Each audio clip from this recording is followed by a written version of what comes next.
Okay, today I'm going to take you on a more updated tour of my apartment. So it is December 27th and it is 76 degrees outside. There's my 1928 Durant and there's my 1926 Model T Ford truck. The other Model T is at my dad's shop. If you watched yesterday's video, you will know that. Anyway, let's go ahead and go in. So my apartment is the upstairs of a house. It's basically a duplex, but it's the upstairs of a house that was mail ordered from the Sears catalog and assembled on this spot in 1915. So it's kind of like IKEA furniture. That's how it was assembled. You followed a book of instructions and the pieces were numbered of the house and they built the house that way. Okay, let's go in. So those are my stairs. I rent the upstairs. So I always get asked why I call the people I rent from my biological grandparents is because they are my biological grandparents, not the grandparents that raised me.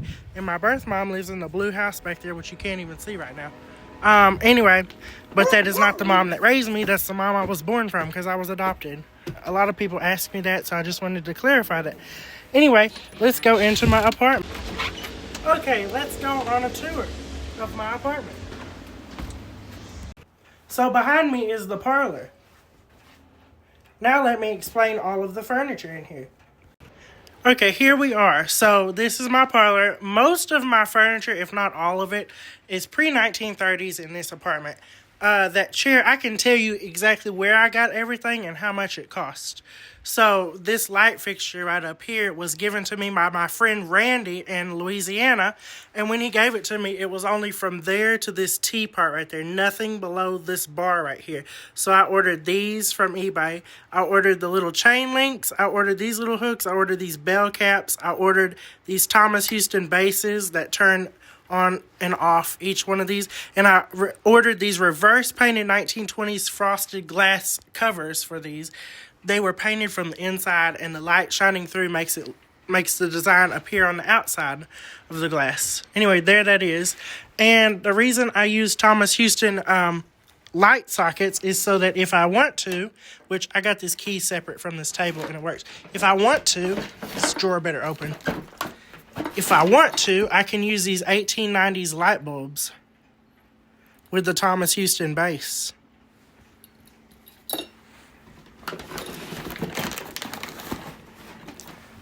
Anyway, there that is. And so, yes, I got this key separate on eBay from this table. This is an Eastlake table. It is from the 1870s. And there's a marble top, but it separates, and there is a leather bottom. That is so that if you were entertaining guests and they wanted to set their drinks down, they could do so on the leather and not the marble, because drinks will stain marble. And so if you were playing cards, also the leather top was ideal. So that is why that is under there, and it is original. These chairs over here, I reupholstered myself. They are from the 1870s. This is the ladies' chair. That is the gentleman's chair, because gentlemen could put their arms up. Ladies back then would wear hoop dresses and hoop skirts and corsets, and they would be forced to sit up straight with their corset, and the hoop dresses would not fit in armchairs. So that is why the ladies' chair does not have any arms, and it sits rather upright. Anyway, those are from the 1870s. I reupholstered them with mohair and brass tacks. If you've ever heard the saying, getting down to the brass tacks, that is where it comes from, brass tacks. This fan over here, I got when I was 6 years old from my great-grandpa's house, and my dad did not want me to have it because he was afraid I'd cut my fingers off with it. And also, it didn't work. You would have to start it spinning with a broomstick. So, he cut the cord off. That's the only way I could agree to let him, or I could get him to agree to let us take it home. Anyway, I put a new cord on the next day and oiled it, and it has worked to this day. And, bonus, it doesn't cut off your fingers. Don't ask me how I found that out. Anyway, here's my phonograph. There's that. And then this lamp right here is from the turn of the last century. It is made of metal. Anyway, there it is. And my friend Randy gave me that shade right there. Anyway, here is my Victorian love seat. It is from the 1890s, I believe. And then what else? Here are my tintypes I had done. I had this one done by Fox Tintypes in Dallas. This one was done by my friend Sean. I forget what his ad is. Dadgummit. I'll find it. This rocking chair is from the 1890s. This chair right here is from the 1860s, 5 years before slavery ended. That is an old chair. Here, this lamp is from the 1910s, and I ordered this shade separate. One of my fans gave this to me. Here is my calendar clock. Today is the 27th. And that is the only reason I know what day it is half the time, because the red arrow points to the day of the month. And for months with less days than 31, you have to skip it over manually. But that is from the 1870s, unrestored. Here is my television. Last I was watching Indiana Jones on it. I don't watch much TV. But anyway, let me put in the VHS tape, and we'll wait. Any day now. Okay, I'm going to have to take it out and rewind it because I've played it all the way through. Give me one moment to rewind this.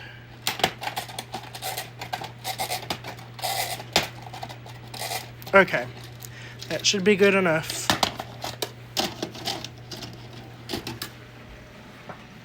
Okay, it'll start any day now. While we wait, I'll explain some other stuff. Okay, so this painting of me was painted by Sam Bennett Art in Europe, and it was mailed across the ocean. Here it is. My name is Henry Jones, but my friends call me Indy. For more than 90 years, I've lived the adventures of a lifetime. It all began in 1908 when my mother and I joined my father on his lecture tour around the world. Anyway, there it is. Okay, let's do that. Did I even push that? Okay. So, let's see. This radiator, This radio I'm working on restoring, so you notice the insides are not in there. Let's see. Here is one of my coat closets, and I have skeletons in my closet. These are some of my coats. I made this coat right here, and this coat is actually the one that I wear in one of my tintypes and this portrait of me. That's the same coat right there, and that's the same coat right there. Also, I'm making tea, so I'm expecting that kettle to whistle any day now. And also, we need music for this tour, so let me go ahead and turn on some music. So this was given to me by a fan. It is from 1918. It was his grandmother's, and he said he wanted to give it to somebody who would cherish it. So I drove to St. Francisville, Louisiana, and I stayed at the Myrtles Plantation, and I got this while I was on that trip. Anyway, this record was recorded March 20th of 1925, and I'm going to play it now. Well, it'll start momentarily. So this is an Edison record. I dislike Edison heavily. So it was recorded with the heel and down method versus laterally. So you have to have a special reproducer to play it. Here is my refrigerator. It's from 1934. The refrigerant is original. It's tear gas, sulfur dioxide.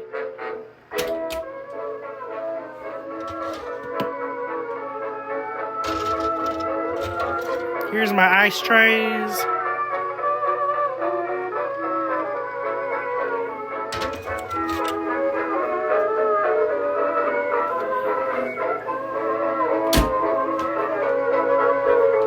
So here is my 1917 Hughes electric range. It is on. I'm making tea right now. Oh, okay, and now that's ready. You know, I guess I'll turn that off and just have that warm over there. Or I'll put it on the back burner as the saying goes, and I can just keep it warm. If you've ever heard that saying, put it on the back burner, it's because the simmer burner on an old range is in the back. Anyway, there's that, and it's a Hughes electric range. I bought this on Facebook Marketplace for $400, drove to Georgetown, Texas to get it, and I found this on eBay, and it was for sale, and it was from Crockett, Texas. This is from April of 1917, this ad. And then on Amazon, I have found books on the Hughes electric range with recipes. And I found this for $15. Here's another tintype of me and my friend Fisher Polydorov. There's me. Anyway, here's one of my toasters. Here is my waffle maker. It's a Westinghouse from 1921. And then here is a flashlight. It's from 1915. It says Ever Ready.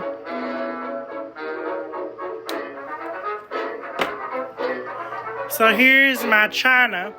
This on the top shelf is all from the 1890s. It's Regis by the Johnson Brothers in England. This is all Theodore Haviland from the 1920s. This is not uranium glass, it is Fenton glass. However, this is uranium glass right here. If I had a black light, I'd show y'all. Here's some of my electrical apparatuses that I was doing some experiments with.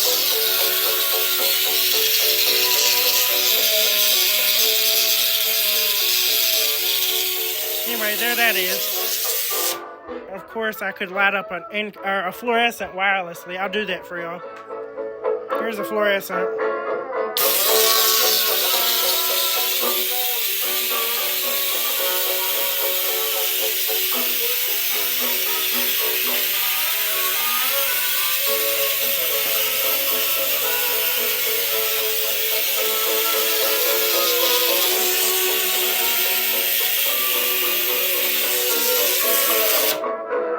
Anyway, there that is.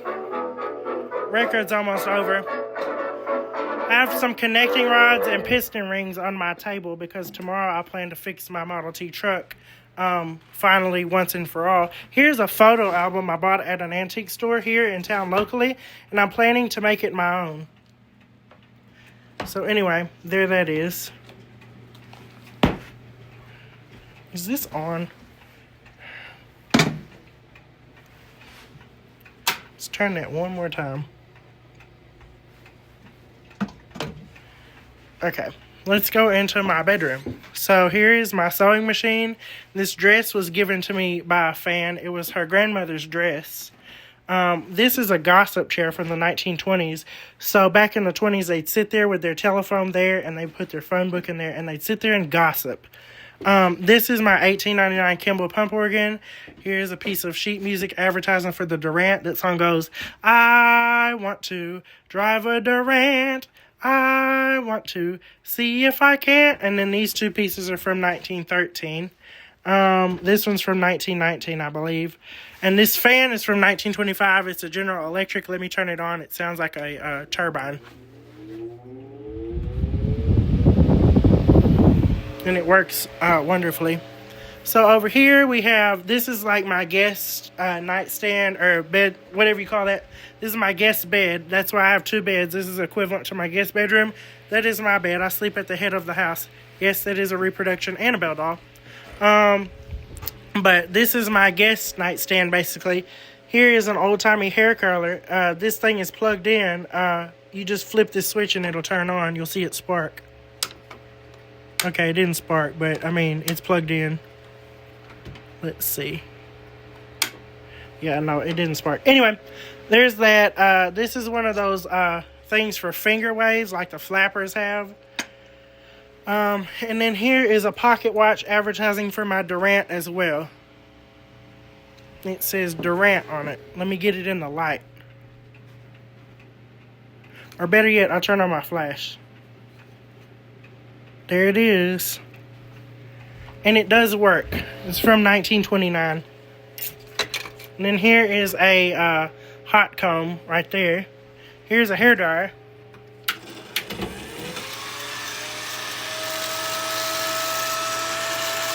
See those sparks in there? That's fun with hairspray. Those are the motor brushes. And it's full of asbestos. Anyway, fun. That's that. I bought that at Hobby Lobby. It goes with the room. I assembled that. Anyway, this was given to me by one of my friends. These two chairs I bought at the local antique store for $275 for the set. This thing is 500 pounds, and I hauled it up here by myself. This is a cloud steam radiator. So basically it connects into gas, and it's a boiler and a radiator in one. And you have to keep it full of water right there. And I like that because in the winter, it's not dry heat. It's wet heat, humid heat. So it doesn't crack your nose. This nightstand or dresser and this bed and this table are all from the 1870s. They are Victorian Eastlake. They were given to me by a fan in Eastland, Texas. And I drove there and got it. These two chairs right here are Queen Anne chairs, and they were also given to me by a fan. This is an Eastlake chair, and that's the other chair that belongs in the set. They were $15 each locally. This chair right here was $50 on Facebook Marketplace. Has the original 150-year-old upholstery. It's from the 1870s. This trunk right here is, I believe, from the 1920s or a little earlier. Has the original wallpaper on the inside. It was $75. Let's see. I'll show you my bathroom, but I just realized I've forgotten to tell y'all where I got everything. This right here was one of two. It was $100, and it was an electrified kerosene lamp. The other one is in that closet, and it hasn't been electrified. Anyway, that sofa over there was given to me by a fan for free. I realized I forgot to tell y'all about some of the parlor furniture. So, my parlor table in the center of the room, I got for $50 in Tyler, Texas. These two chairs, I forgot to tell you where I got them. Facebook Marketplace, $10 a piece. So, $20 for the set. The couch was $300. That rocker was a Christmas gift. And this clock was $100. Everybody's always like, your stuff must be so expensive. I have never paid over $500 for any single item in here. Well, be it furniture. The fridge right there is all original from 1934. It's a General Electric monitor top refrigerator. I paid $175 for it, and I drove to Porter, Texas to get it. Okay, that is definitely on. I'll just keep that going. And then these wall switches I did put in myself. If y'all have kept up with my videos, you'll have watched the video where I did that. A sewing machine over there was $100. The pump organ was $85. Let's go ahead and see my bathroom. So here we are. Of course, I love cats. So the wallpaper is cats playing with toilet paper. And my mom got me this for Christmas. I plan to put it right there. And then this ad is from December of 1919 for Clorox toothpaste. And here is the original bathtub from when this house was built in 1915. And also my shower head that I use is from the 1920s. And also I'll put one of these switches in here.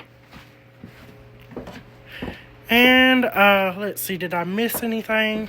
This bed was $50. Right here, I drove to Lexington, Texas to get that. When I drove there, I also picked up this little water cooler right here. I think that was $50 as well. Here is my vacuum cleaner. I paid $120 for it. And then this fire extinguisher.